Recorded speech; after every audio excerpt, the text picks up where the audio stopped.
Zee 24 तास एक पाऊल पुढे। राज्याचे मुख्यमंत्री पृथ्वीराज चव्हाण हे काम न करणारे मुख्यमंत्री आहेत। ते दिल्लीला जाण्याच्या चर्चा सुरू आहेत, मात्र त्यांनी कुठेही जाण्याची गरज नाही। 2014च्या विधानसभा निवडणुकीत त्यांना सत्तेवरून जावंच लागेल असा टोला रामदास आठवलेंनी लगावलाय। नाशिकमध्ये आयोजित निर्धार मेळाव्यात ते बोलत होते। मनसेला 5 वर्ष काम करू द्या असा सल्ला त्यांनी विरोधकांना दिला। पृथ्वीराज चव्हाण म्हणतायत मी दिल्लीला जात नाही।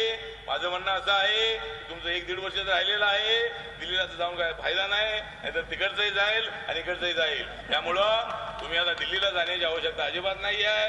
तुम्ही इथं राहण्यामध्येच आमचा फायदा आहे। तुम्ही जेवढे दिवस इथं राहाल तेवढी आमची मतं वाढणार आहेत।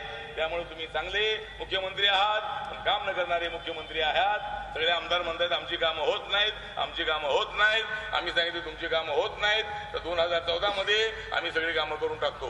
त्यांना आम्ही सांगितलेलं आहे की जर आता हे 1.5 वर्ष तुमचं अजिबात काम होणार नाही, कारण हे मुख्यमंत्री काम करत नाहीत, कारण कुठंतरी सही घेतली आणि काही गडबड झाली आजसारखी तर पुन्हा जावं लागेल। त्यामुळे ते कुठल्याही फाईलवर सही करत नाहीत। झी 24 तास एक पाऊल पुढे।